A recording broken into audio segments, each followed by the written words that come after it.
How many parents do we have in the room here? All right, how many former children do we have in the room here? Okay, good. That's all of us then. All right? Question.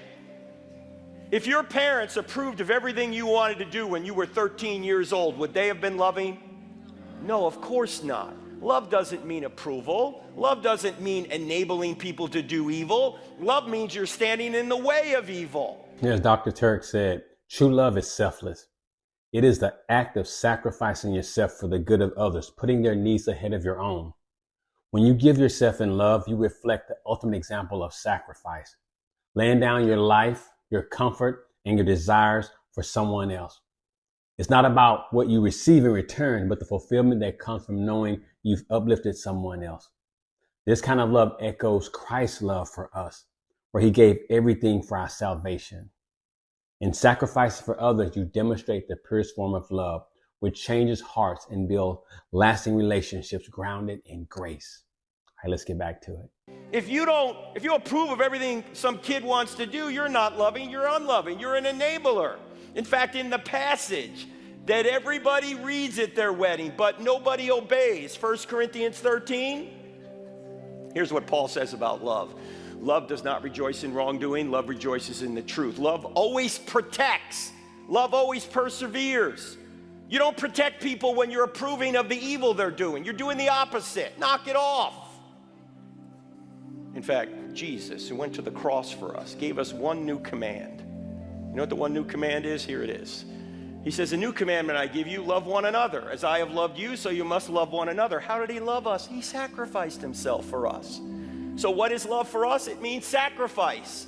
It doesn't mean approval. You know, when we fail to say what we know to be true because we don't want to hurt anybody's feelings, we're not really loving people. We're enabling them to do evil. And a lot of times we won't tell them the truth because we don't want them mad at us. And you know why we do that? Because we want to take the easy way. We will sacrifice them for our benefit rather than sacrificing ourselves for their benefit. That's what love is, to sacrifice yourself for the benefit of others.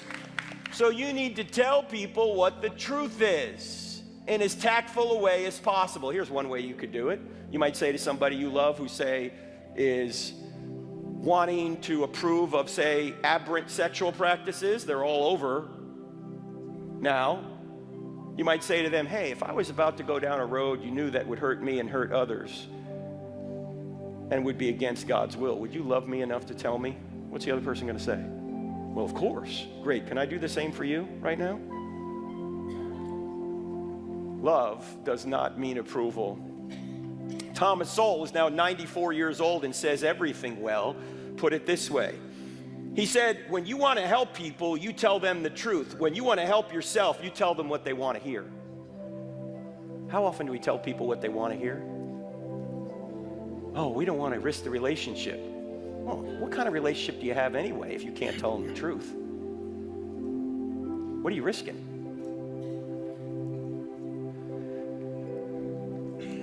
And by the way, Jesus wasn't always nice. Jesus told people the truth.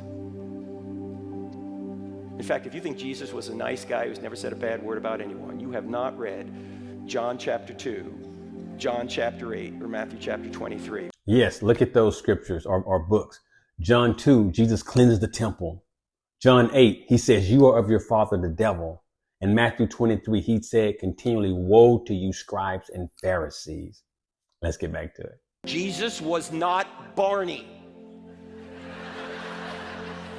Can't we all get along, boys and girls? No! I came to bring a sword. It's going to divide mother and daughter, father and son.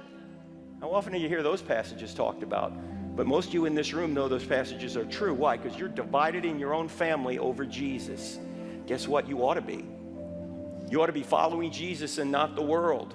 Jesus did not come to bring unity, not with the world. He came to bring unity in the church, but not the world. So Jesus was tough, and he didn't approve of everything, quite obviously. In fact, if love required approval, then Jesus was unloving. If love required approval, then you couldn't love your children. Now, you love them when they're little, but when they become teenagers,